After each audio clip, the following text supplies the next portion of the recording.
Hi all, Jacinta here. You're watching Strange Colonies Dead Set, episode 5, Dumbest Aussie Criminal.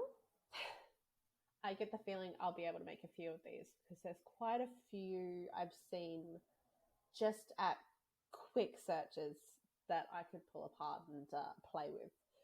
And I like taking the piss, honestly. It's a bit of an Aussie thing. So hopefully I don't piss anyone off. Jumping straight in. In 2017, an arrest was made of a 23-year-old Queenslander, Jake Kevin Watts.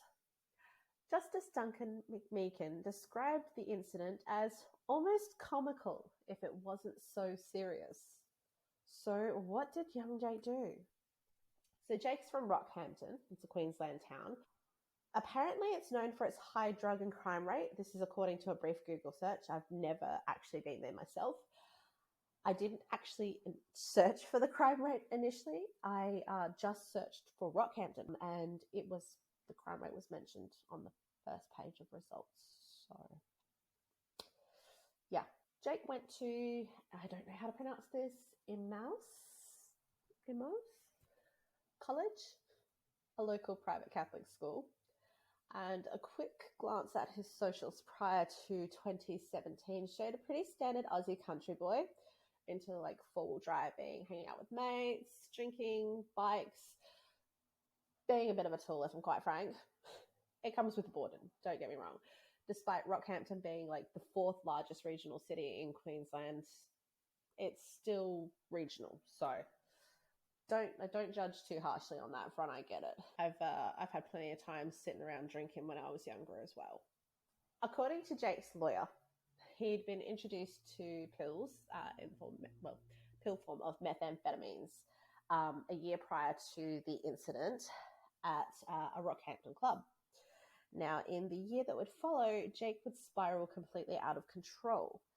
He would lose his job as a storeman after his work standard deteriorated due to drug usage, which led to him dealing drugs to support his own habit. And it said that he refused help from family, friends, probation officers, etc. On the night in question, Jake drove himself, whilst disqualified, to the Rockhampton police station in order to report as part of his bail conditions.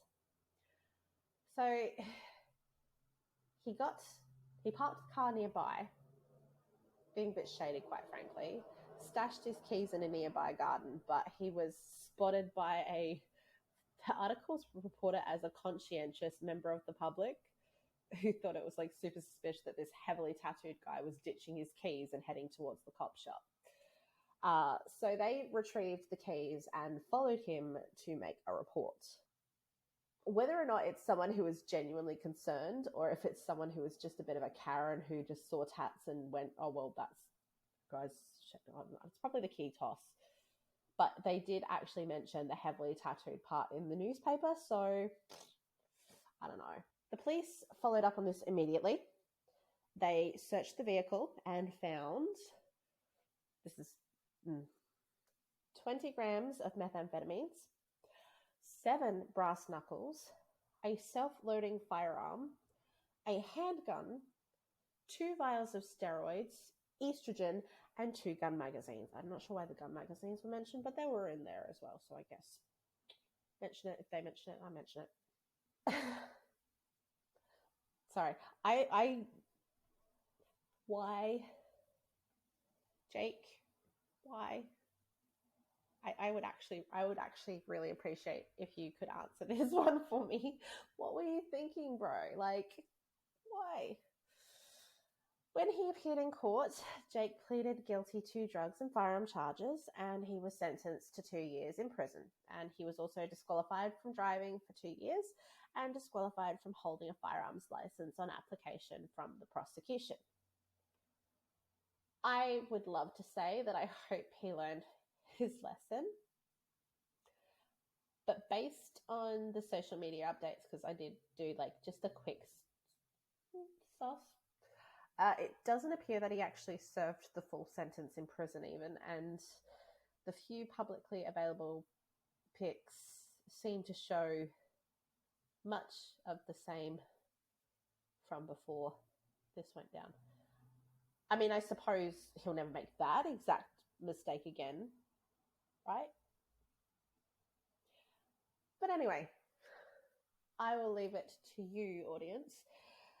Do you think that is Australia's dumbest criminal? If yes, I mean, I kind of get it. It's a good starting point. If no, please feel free to link through or email me any that you think deserve attention more than this one.